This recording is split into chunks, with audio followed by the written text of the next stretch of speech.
im se svima, i malima i velikima, i bogatima i siromašnima, i slobodnjacima i robovima, dade žig na njihovu desnu ruku ili na čela njihova, te da nitko ne može ništa kupiti ili prodati, osim onoga ko ima žig ili ime zvijeri ili broj imena njezina. Pozdrav dragi narode. Dobrodošli u Slobodni podcast. Moje ime je Andrija Klarić i danas evo ponovo imamo veliku čast posebnog gosta po posebnoj temi. Ostatak intervjua će biti na engleskom. Hello folks, my name is Andrija Klarić and now we have today special guest on the special topic. Now whenever you want to find a solution or you find the answer to why, you have to follow the money. And that's why today we have a specialist in this case. It's Mr. John Titus. He owns the channel Best Evidence, but the best way is for him to introduce himself. Hello, John. Hello, Andre. It's nice to be with you. Great. Can you tell us just a few words about your work? Call me a specialist. Yeah. Yeah. My training, I'm a lawyer by background in the U.S., licensed all the way up to the United States Supreme Court. I was an engineer before that. And what got me into this space was the 2008 global financial crisis and the bailouts. So I kind of walked away from the profession and concentrated and learned how to make videos that focused on really legal problems in our monetary system and more on straight up monetary problems. And I had to learn how the monetary system worked, which took me a long time because the process of learning about how things work really involves unlearning all of the misinformation that gets pumped into your head as a child really through adulthood. But then I learned about it and then I started to tell people how things worked and how things are not headed in the right direction. And I've had a YouTube channel, Best Evidence, also on Odyssey and BitChute for recently, but the Best Evidence channel has been there for 8 or 9 years. Great. It seems so that every of us has to come to some kind of similar path. Me too was also the same way. I was never even counting that I will do this part of job, but we have to do it. Well, we had a pandemic last 3 years that is called pandemic. But it seems so that if we follow the money, that is something maybe the best way to understand what was really happened. And the best expert in this is yourself. Can you tell us background of pandemic, financial background, and things what were happening already in 2019 until now? Yeah, that's exactly right. It's follow the money, and also more importantly to me is follow the timeline. I track monetary events and financial events. I really wasn't paying all that much attention to the pandemic or the virus or any of that, starting in, even as late as January and February of 2020, I'd kind of ignored it. What I was paying attention to was turmoil in the U.S. Monetary circles, and in particular, there was a crisis starting in September of 2019 in what's known as the repo market in the U.S. And repo means repurchase, and basically banks were suddenly panic borrowing from the Fed in this repo market, and it was never explained what was going on. And the Fed responded by pumping a bunch of money into the banks, and then things really got going starting in March. And really, what happened in March is the Fed really went full tilt and began loaning a whole ton of money to the banks. But really, what was going on there was merely a continuation of what had started in September. So to me, when the Fed started doing this in March, of course, in March of 2020, it used the pandemic as a cover story to explain what it was doing. But I knew from just having been watching since September that it was really taking care of whatever had happened in the monetary market in September of 2019, which by March, I should point out, had reared its head in the U.S. stock market. And the stock market was plunging. The stock market in the U.S. was really taking a hit. It was taking a beating, and the Fed came to the rescue. But when it came to the rescue, by pumping trillions upon trillions upon trillions of dollars into the banks, it did so undercover. It used the pandemic as an excuse. It's like, well, we have to do this because of the pandemic. It's like, let me get this straight. You're telling me that you have to print $3.5, $4 trillion, $5 trillion to take care of a virus? That story doesn't make any sense. And anyway, it was follow the money. It was like, I knew the pandemic was to me, it was just a cover story for what was a huge monetary event. And I've maintained that position ever since. And I tracked what was going on basically in real time and was doing videos about it, saying, here's what the Fed is doing. They're doing things that the Fed has never done before, and it is going to create inflation. And that completely came true. I knew that was going to happen, and it did. And inflation is still with us in the U.S. in a big way. Yeah, inflation is also present in Europe, and Croatia is Eurozone. Just to explain it, it's important to know how Fed is functioning. There is a two-tier system financing. Can you explain it just in short terms? Right. Yeah, so when you go to your bank, and this is true throughout the West, Andre. I mean, it's true in the U.S. and it's true in the Eurozone too. There's a two-tier banking system because when you go to your bank, the way new money gets created by your bank is through loans. When a bank in the U.S. or the bank anywhere in the West, really anywhere in the world, when a bank makes a loan, it does not get the money from a vault. That's what we're taught as kids. That's not true. When a bank makes a loan, let's say I'm going to get a $1,000 loan in the U.S., the bank doesn't get that money from a vault. It just creates that money out of thin air in a spreadsheet entry. It's just a computer ledger. It creates that money out of thin air, and it creates my bank account out of thin air. And that's how money gets created. And when I pay the loan back, when every principal payment I make back, that reduces the money. That destroys money. And so that's how money is created. But that money from the bank, it's really an IOU from the bank to me. Okay, it's my bank's IOU to me. And the reason it's an IOU is that I can turn around, let's say I get a $1,000 loan, I can turn around and ask the bank, hey, I need $1,000 of that in cash right now. And that's what makes it an IOU. That's what makes it a liability to the bank. So that's one tier of the system. That's the visible tier of our system. But there's a second higher and invisible tier of our system at the wholesale level where central banks also create money out of thin air. But that money is reserves. And you don't really see reserves in our system. And the reason that money is needed is that when you go from one bank to another bank, so from bank A to bank B is not going to accept bank A's liabilities, money from that bank. They're not going to accept that money unless they have, they're going to get a corresponding asset.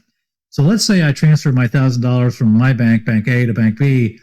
Bank B would basically, it takes on the $1,000 of liabilities, but it needs a $1,000 asset as well. And that asset is invisible and it comes in the form of reserves from bank A to bank B. So basically when bank A makes a transfer of $1,000 to bank B, it's really two transfers. One transfer is the visible transfer of $1,000 at the retail level, and then there's the invisible transfer of reserves, $1,000 of reserves at the wholesale level. So in every system, in every banking system in the world, with precious few exceptions, they operate on that two-tier system. And it's not well understood at all, as I discovered making videos, that even bankers, even people who work in the bank presidents, don't understand how this works. I understand it because I have a friend who works in the software section of the bank. He knows how it works, and he told me. And I was like, oh, okay, wow, that explains a lot of things. That means, in this case, it's very important to talk to bankers to explain this, because I heard just a few days ago that Croatian banking system is safe. They are telling us, but I'm not sure if they are really know is the safe or how they can know it. But what is important, between these two tiers, there shouldn't be any mixing. Reserve tiers and wholesale tier is different and never should be mixed one to another. But they have to be. They have to. You have to mix the tiers. That's what creates a dangerous situation. Any bank basically it could be destroyed because of the reserve system. There's no bank. In other words, if I'm a bank and I've got a guy with $1,000 in an account, so I've got $1,000 of liabilities on my books. I've got $1,000 of assets on my books too, because that's how a ledger system works. The assets and the liabilities balance out. The problem is that on the asset side, only a small fraction of the $1,000 bank account, which is a liability, only a small fraction of that is reserves. The rest of it is things like loans, the loan paper, for example, the IOUs from customers who borrowed from me. That's an asset. Another asset might be securities like bonds, treasuries, Euro bonds, whatever. That's the mix. But there's only a small percentage of the assets are reserves, and that leads to a problem, because if the depositor says, "Hey, I want to transfer all my money out of your bank then owes reserves in the full amount of the deposit account, and it doesn't have that because it only has a small fraction of reserves, and thus every bank in the system is carrying less reserves than it has in deposits, and it can be so there's a chokehold on every bank. That's how central banks work, and nobody talks about that, but that's the reality, is that central banks have total control over the retail banks. This was discussed, by the way, over 100 years ago by a guy in the U.S. named Alfred Owen Crozier. He wrote a book called U.S. Currency versus U.S. Corporate Currency versus or U.S. money versus corporation currency, and he talks about how central banks can control retail banks, and that's exactly how it's done. And what really happened during this first 6 months of pandemic, exactly from September 2019 until March 2020, when really pandemic started? Yeah, okay. So let's go back to the global financial crisis back then. I'll explain it that way. Mm-hmm. Because the Fed back then, the Federal Reserve, and European Central Bank too, all central banks around the world, Bank of Japan, what they did back then is they created reserves out of thin air, and they bought assets from banks. All the banks back then were bankrupt. And the Fed and the central banks bailed those banks out, and it did so by creating reserves out of thin air and buying assets from the banks. Okay, so the bank might have a mortgage-backed security. It paid $1,000 for the mortgage-backed security. The thing's only worth $5. The Fed came in and would buy that from $1,000 to replace the bad asset on the bank's books, which is the mortgage-backed security, with the good asset, which is now $1,000 of reserves. That process did not create inflation because it only inflated the creation of reserves, which, again, it's invisible. Mm-hmm. To the retail banker, to the retail consumer like you and me, we have no reason to know that those reserves are they're at a higher level now. We don't spend reserves. We don't have accounts at the central bank. Okay, so there was no inflation back then in the global financial crisis. Now flash forward to what you're talking about, which is the pandemic, and now things are a little bit different. Now the Federal Reserve and other central banks, they created reserves this time too, and they created more of them, but they didn't buy assets from the banks. This time they bought assets from non-banks, and that makes all the difference in the world. Why is that? Let me explain that. Let's say the Fed comes to me when I'm a non-bank. I don't have an account at the Fed. The Fed comes to me and says, "Hey, we notice that you've got a treasury. We notice you've got a mortgage-backed security, or I'm going to use $1,000 example again. You want to sell it. You want to put that money in the stock market. The problem you have," says the Fed to me, "you can't really sell that treasury. You can't sell that mortgage-backed security and get a good price. So why don't we do this? We'll buy the treasury from you, and we'll pay you full value for it." And my answer to that is, well, you can't pay me. All you have is reserves. I don't have an account with you. So you might as well, if you're going to give me $1,000 of reserves, you might as well give me $1,000 of video game store tokens. They're useless to me. I don't play video games. So the Fed says, okay, well, we got a solution here. You bank at Bank A. That's what you told us, you bank at Bank A. What we'll do is we will give the $1,000 of reserves to Bank A, your bank, and Bank A will create a $1,000 account in your name, and then you'll have the $1,000. How does that sound? And I'm like, that sounds great, because now you're going to pay me $1,000 for something that I don't think is really worth $1,000. You're going to put it in my account. And that's how quantitative easing during the pandemic worked. It was totally different than quantitative easing during the global financial crisis. But notice what happened in that transaction. The Fed created $1,000 of reserves. That's on one tier. That's the wholesale tier. But on the retail tier, my bank created $1,000 out of thin air. So when the Fed created $1,000, it didn't really create $1,000. It really created $2,000, $1,000 in the wholesale tier and $1,000 in the retail tier. If you don't understand that banks create money out of thin air, I have a video on my channel called Mommy, Where Does Money Come From? That walks through and proves that banks create money out of thin air when they make loans. But that's what happened during the pandemic.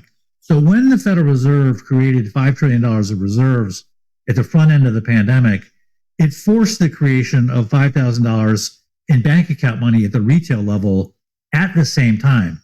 And if you look at the retail banking figures in the US, what you'll find is that right before the Fed started doing this, the retail banking system, it was $13.5 trillion sitting in bank accounts.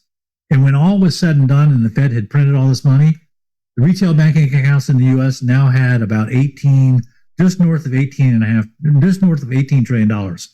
So they added, think about that, they added $4.5 trillion, $5 trillion to a system that only had $13.5 trillion in it at the beginning. And that is where the inflation comes from. And that was totally different.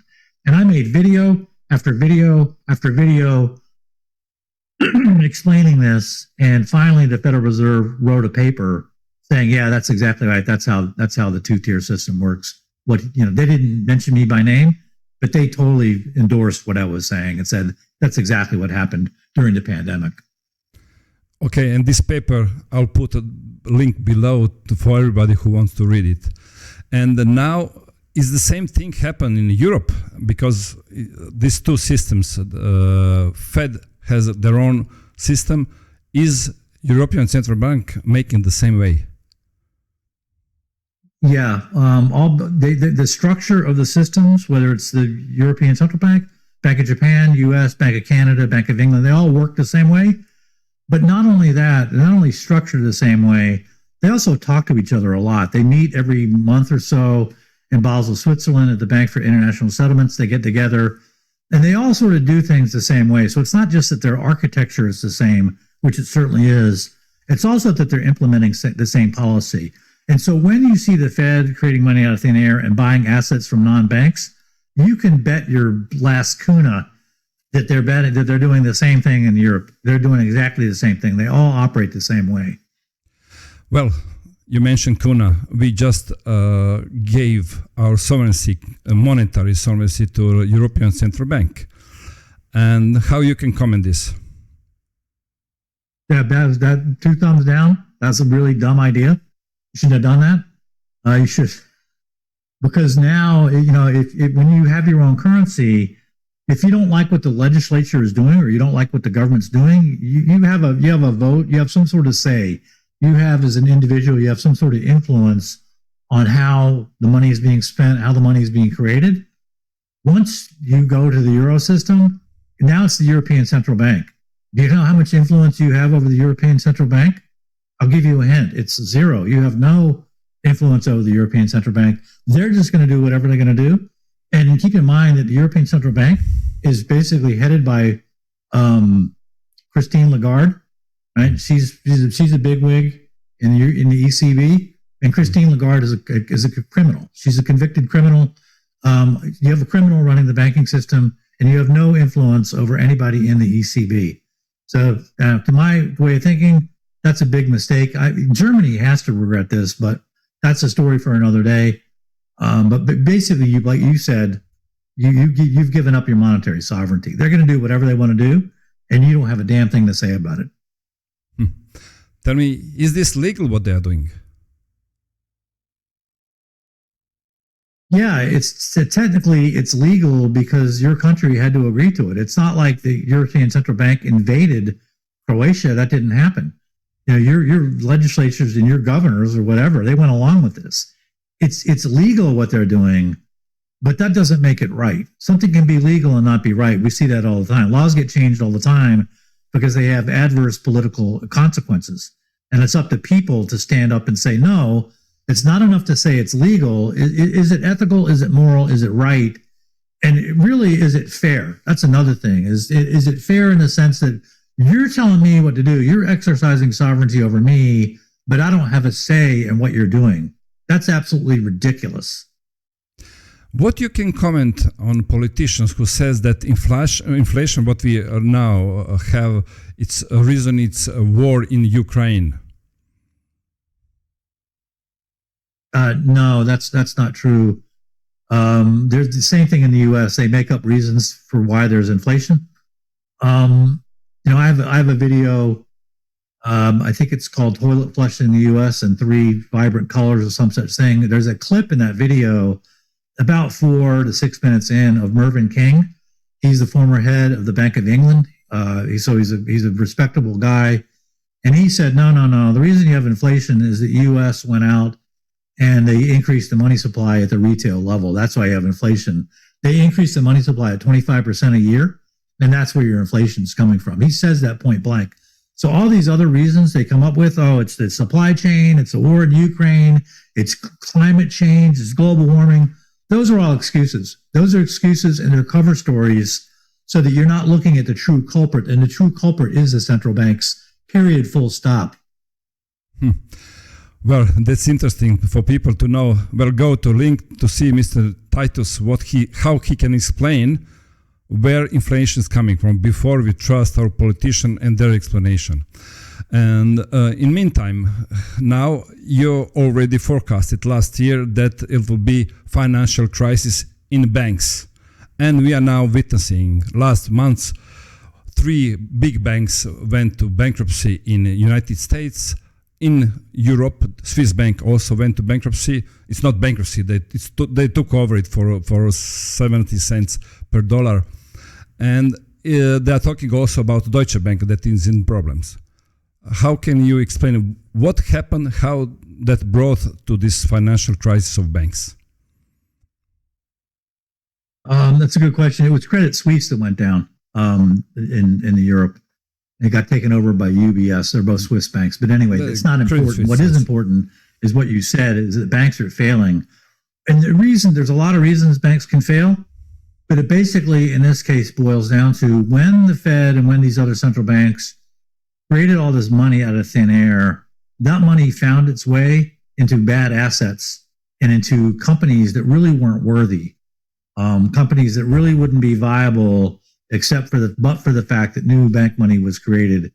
And that created a lot of dodgy companies and a lot of suspect assets. And eventually the truth about the non-viability of these assets and these companies is going to come out. And when it does, what it results in, remember, it's a 2-tier banking system. It's a balance sheet. So assets and liabilities always equal each other. And so when those assets start to fail, it means that the banks are bankrupt.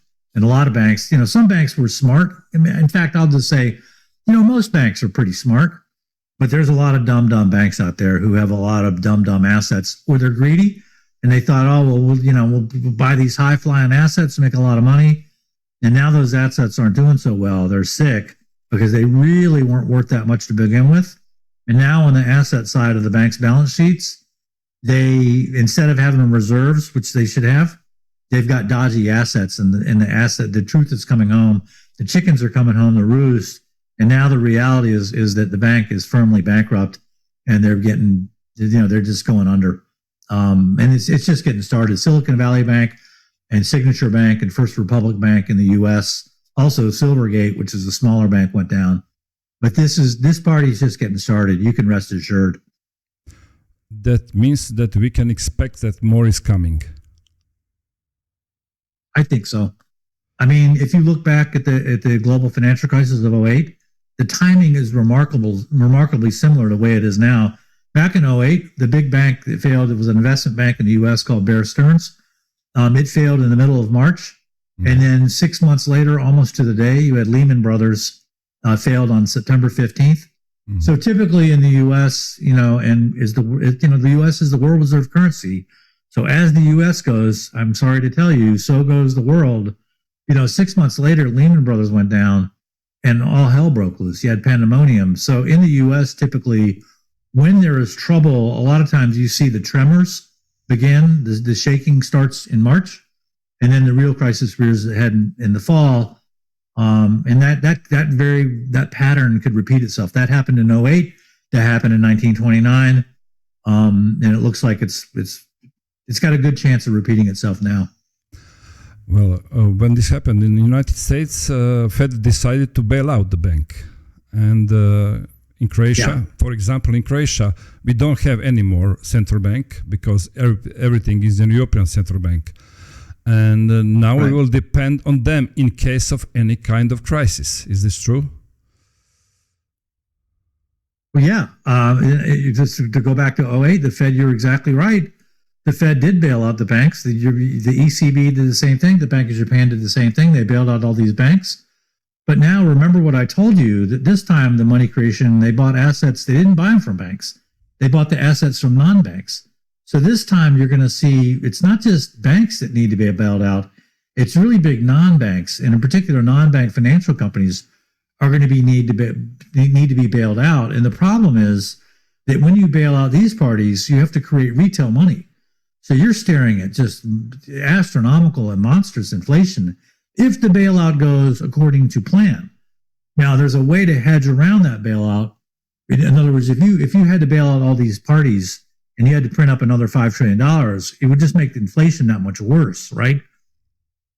And the way I think that some of these central planners are planning to get around this is they want central bank digital currencies, because if you have central bank digital currencies, you can control the amount of money simply by deleting money or not allowing money to be used for certain transaction. And that, I think, is what they have in mind. They know a big bailout is coming. They know massive money creation is coming. And I think they're trying to hedge it and they're trying to control it with ultimately a central bank digital currency where they can just delete money and maintain control over the money supply. So they get the best of both worlds. They get to bail out their buddies and they get to hurt their enemies by deleting their money. Now we're coming to central bank digital currency, what is the most important thing right now, because at the end of this year will be decision about digital euro. Can you explain to our viewers what exactly is a central bank digital currency? Yeah, so I can. Right now, you have central banks, they create reserves, which I mentioned, is sort of hidden money. It's digital money that's used only at the wholesale level. Central banks also create cash, which is physical cash. The Federal Reserve notes in the U.S., I mean, there's not as much cash in the Eurozone as there is in the U.S., but there is cash. And so those are the two forms of money currently created by central banks. The third form of money that they're now proposing is central bank digital currency, and that would be like reserves, only it would be on the retail level. So it's kind of combines reserves with cash. It's like reserves in that it's digital, and it's like cash that it's on the retail level. So it takes those two characteristics, and it means that a person, remember I said the Fed wants to buy an asset from me, but I don't have an account at the Fed. Under a central bank digital currency, I'd have an account at the Fed, and so would other Americans. And in Europe, you now, Andrea, would have an account at the ECB directly, and you'd have a bank account there, just like you have a bank account at your bank. And that's in a nutshell what a central bank digital currency is. The reason that central bankers like it, though, is that they can program it and they can say, you know what, we're going to turn off your money. If you're more than, say, 15 kilometers from your home, your money won't work. You can't buy gas outside of your zone. Or, we know from your prior purchases that you weigh too much, so you can't buy chocolate donuts. You can only buy vegetables. If there's any number of ways that the central planners can control that digital money in the form of central bank digital currency to be avoided at all costs.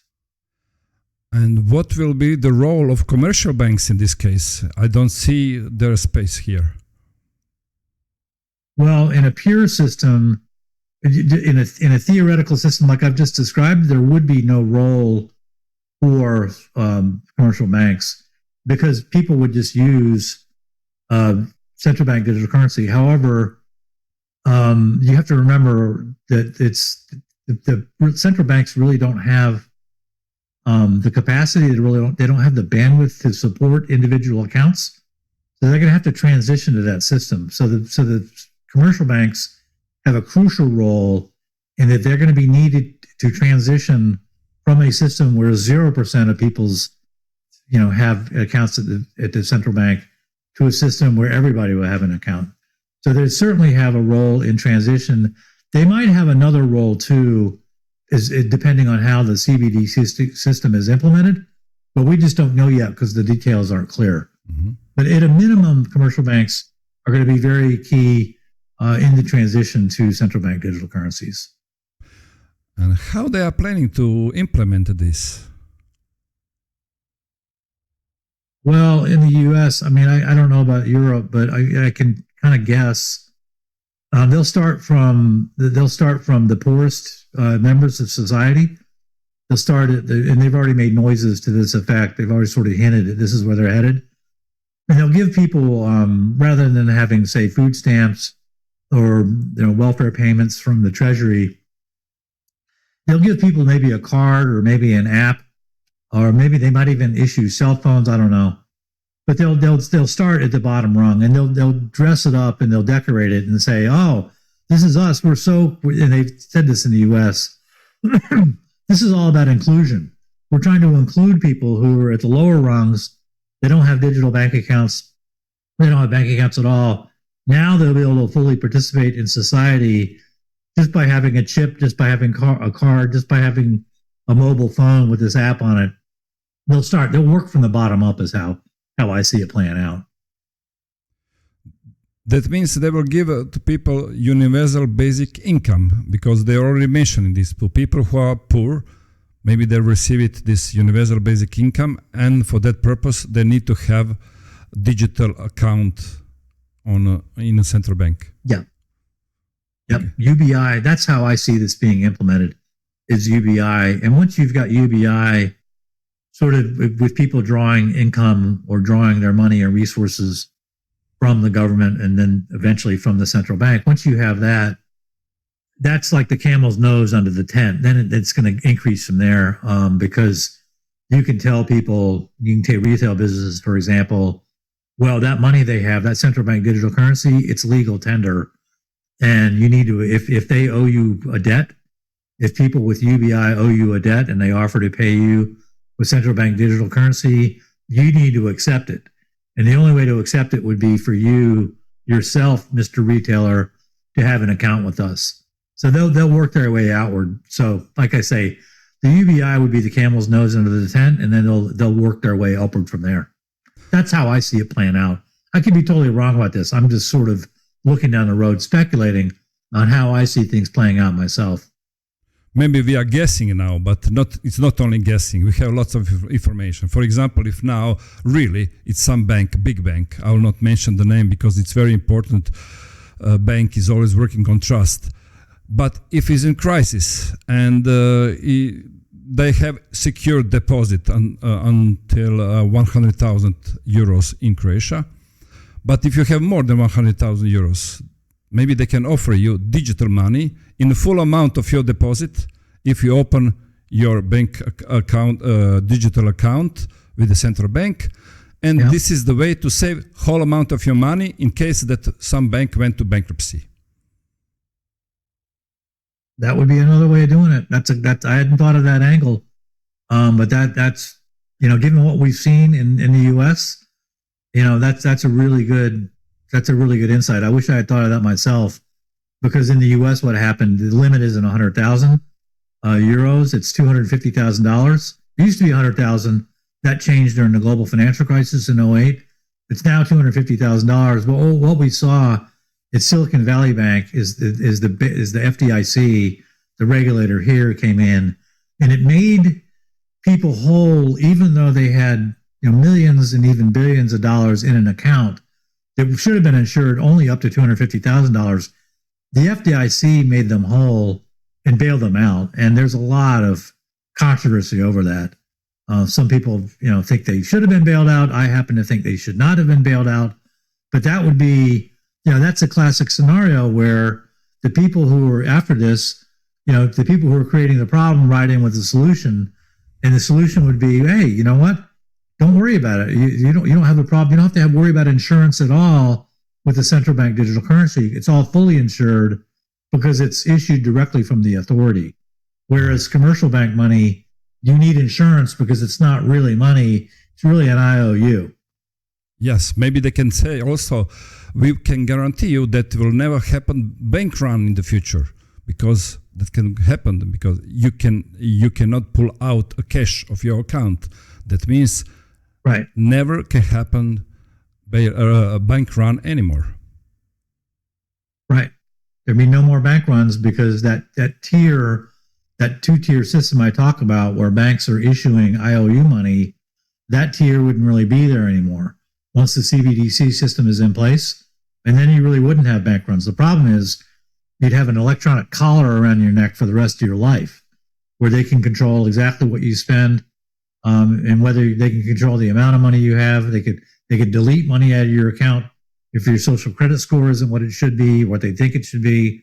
You're buying into a whole series of problems. But you're right. They could dangle the carrot like, oh, look at that. No more bank runs. Isn't that great? And they leave out the part about, oh, well, now you're a slave. Yeah, you're telling all the time one word, control. And for people who doesn't understand, they are admitting that they want control. For example, this guy who is running a bank for international settlement, he says they want control all the transactions. Yeah. The guy you're talking about, his name is Augustin Carstens. He's the general manager for the Bank for International Settlements. And in an October 2020 interview, he explained central bank currency. And he says, the problem with, and he comes right out and says this at a conference, he says the problem with, a $100 bill in the US or problem with 1,000 peso note is we don't know what people are, we don't know what they're spending it on.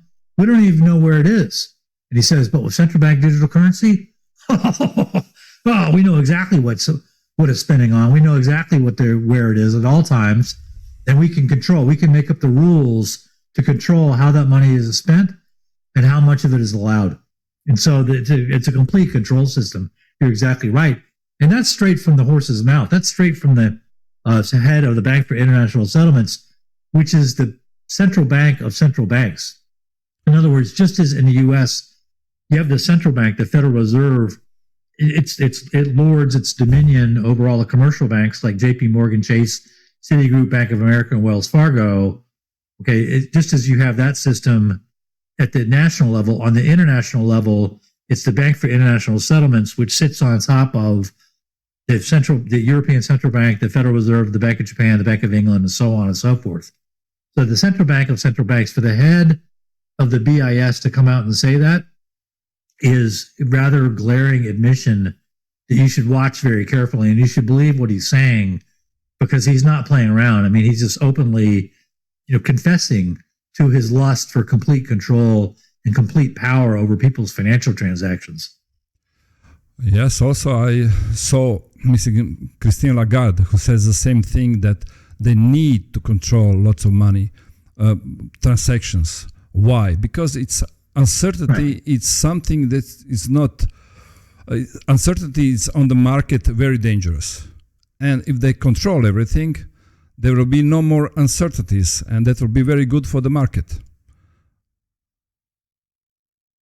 Okay, well, Larry Fink says, the head of BlackRock says he likes totalitarianism. He says, well, markets, they don't like democracy. It's because people do what they want. He said, well, they like totalitarianism. That's exactly what Christine Lagarde and Augustin Carstens are talking about. They're openly talking about, even though they don't put that name on it, what they're talking about and what they are describing is a system of totalitarian control on a global level. And they're so happy when they're talking about it, they almost pee their pants. They're so happy about the thought of being able to control everybody and control everyone's transactions that the glee on their face is unmistakable, and it's horrifying once you understand the implications of it. Once you tear away the dressing and once you rip away and see through the sales pitch, they'll pitch it as, oh, we're trying to help poor people. We're trying to help people, who don't have bank accounts. We're all about financial inclusion and diversity and bringing everybody into this brightly colored umbrella like a rainbow. They don't care about any of that. They care about total control, and that's what makes them happy. And they're open about it, but they just don't use the language. They're just lying about the language. They won't call it totalitarianism, but that's what it is. You mentioned Larry Fink. Larry Fink is the head of BlackRock. Can you go back to 2019? What happened when the Fed was talking? He was made some presentation to the Fed, and after that, things like this repo crisis and everything else become in reality. Can you tell us something about this? Yeah, let me tell you about BlackRock though. First, BlackRock is an asset manager in the U.S. It's a global asset manager. It's headquartered in the U.S.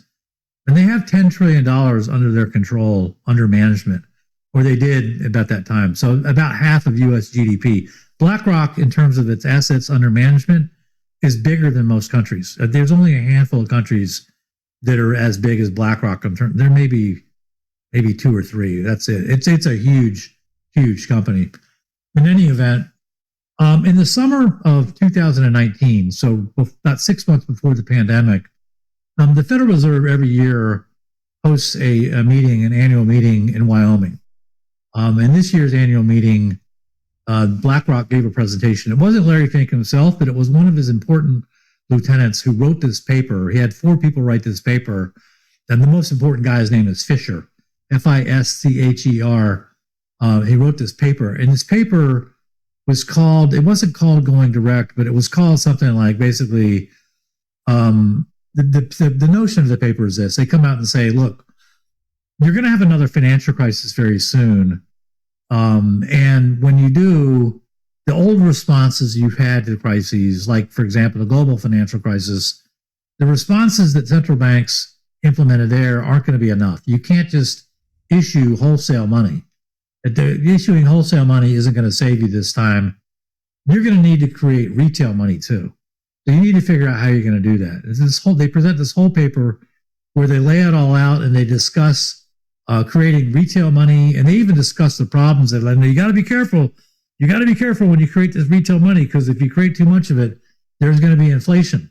Okay, and so they said, but there's going to be a problem. There's going to be a financial crisis soon, and when there is, the way to respond to it is abandon the old way and go with a new way where you create retail money.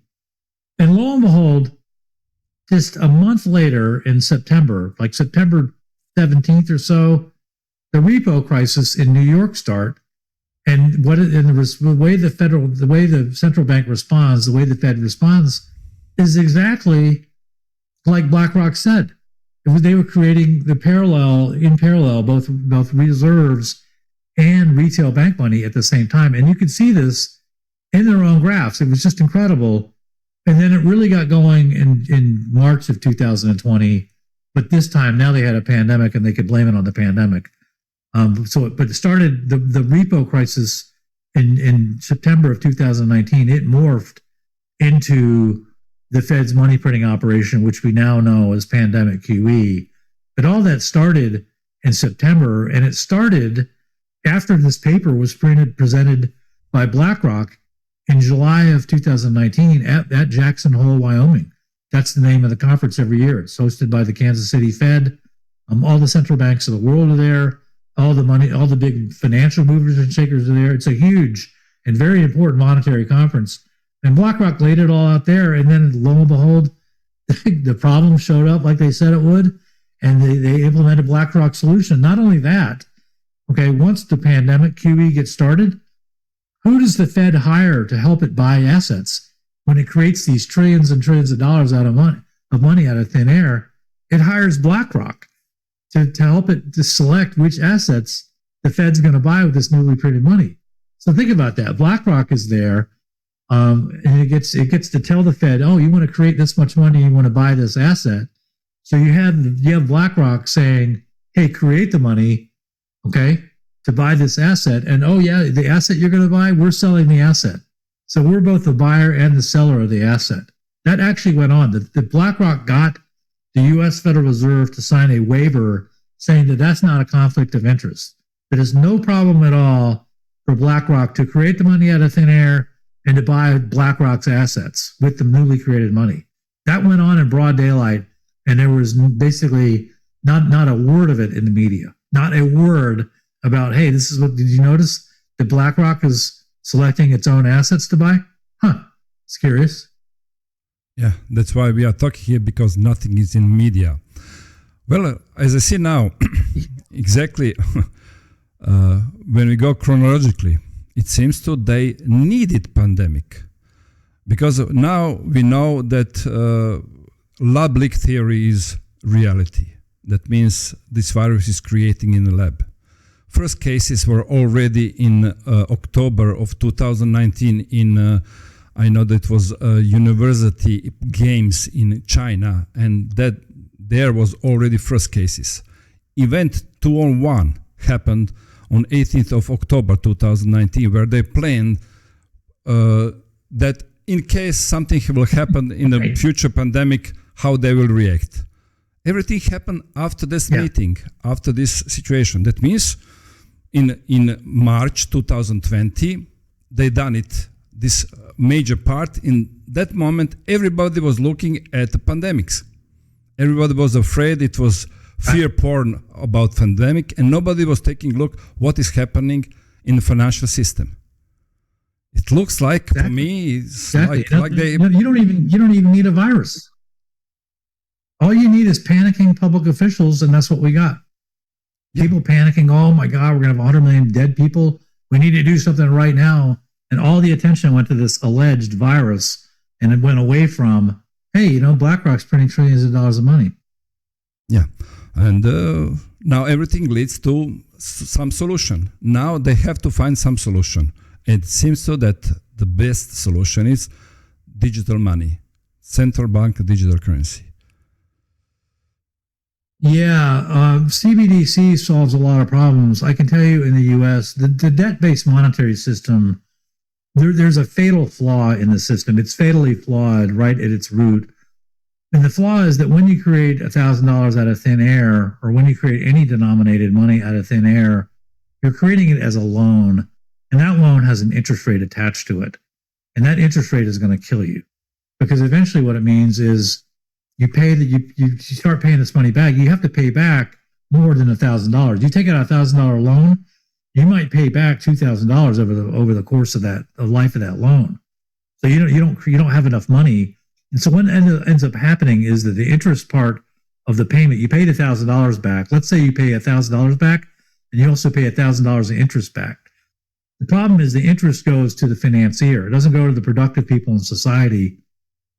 And it gives you a built-in inflation. It devalues your money, and eventually you're left in a situation like you have in the U.S., where there are certain payments in the U.S.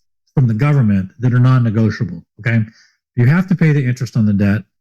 You have to pay Social Security. You have to pay Medicare. You have to pay Medicaid. Those are non-negotiable because they're all more or less the result of the contract. The contract for the debt is explicit.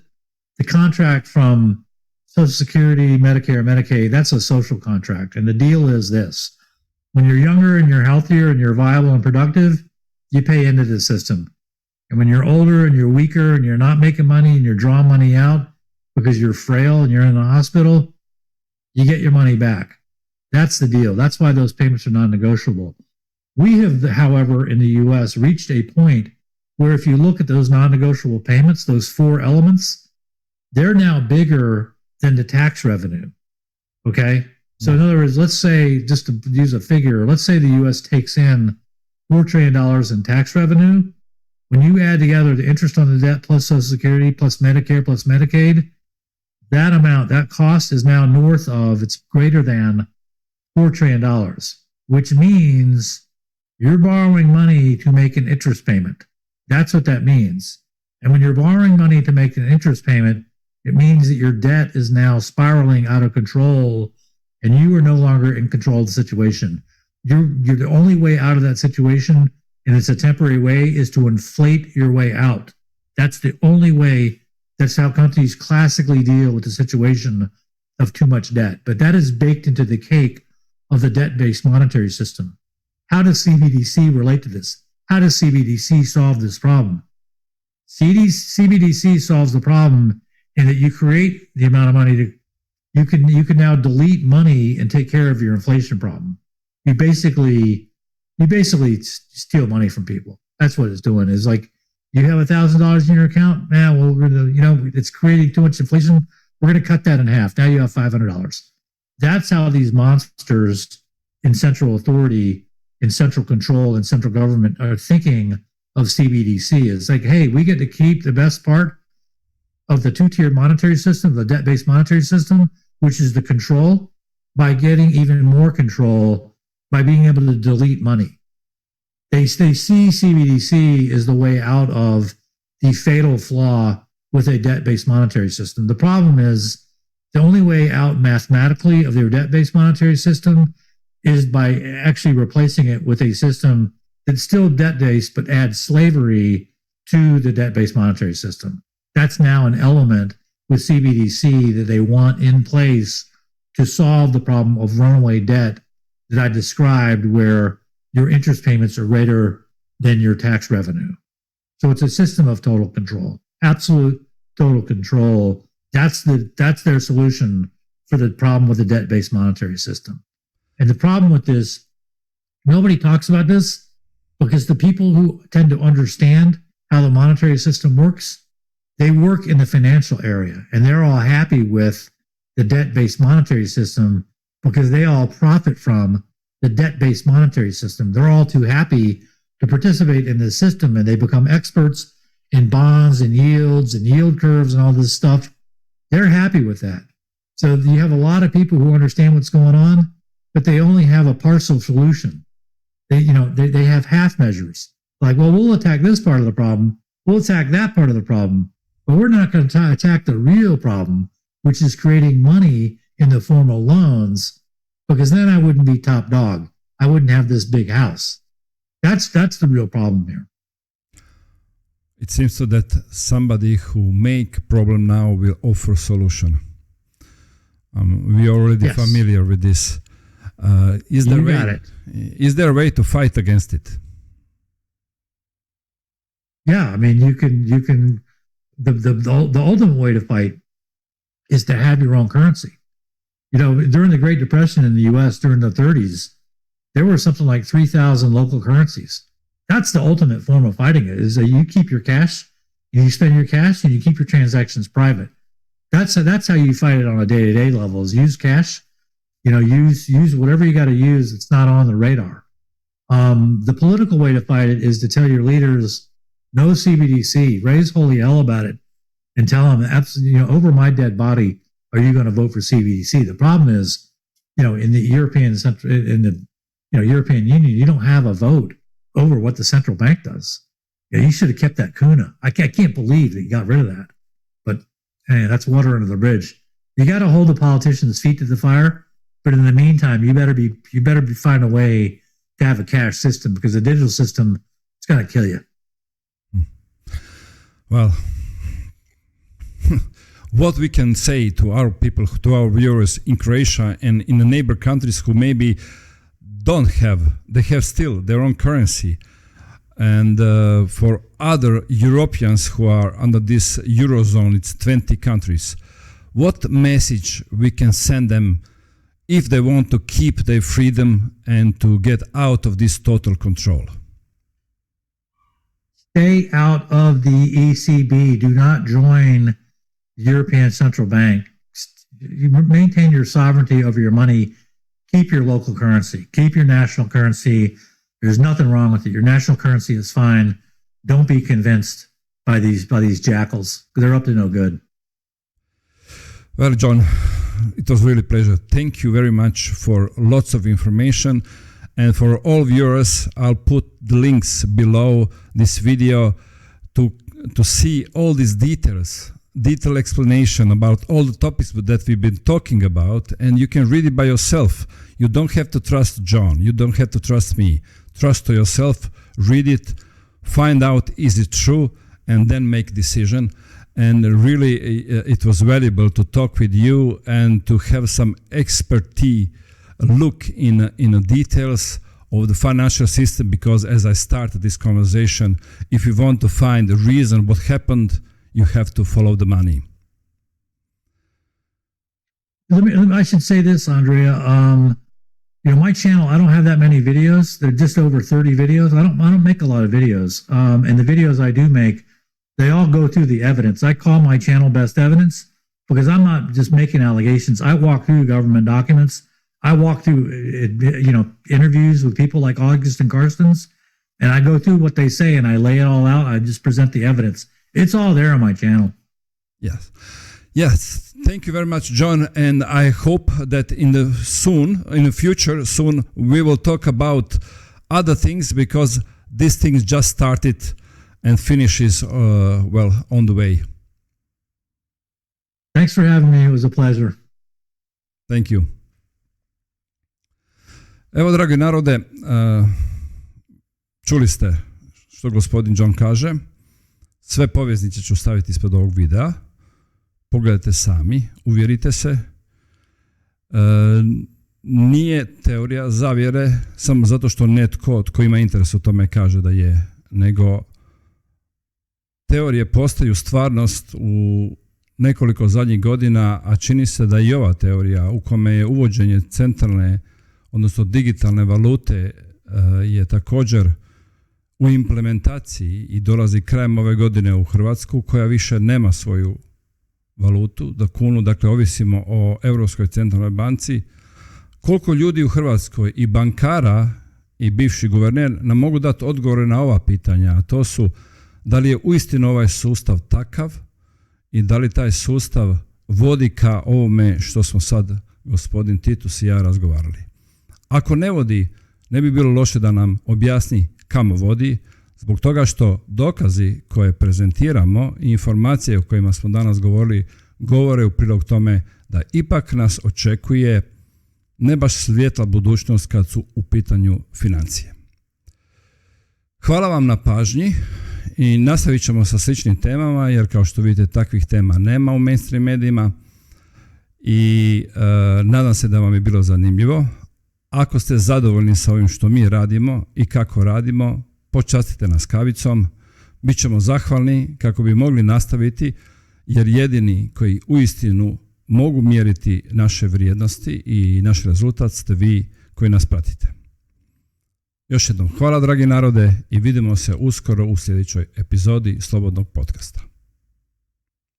Nitko vas neće natjerati da se poklonite zvijeri, učinit ćete to svojevoljno, odbacujući vjeru. Bićete laka meta za zvijeri, jer se niste podredili vjeri. Ako se ne podredite vjeri, podredit ćete se zvijeri.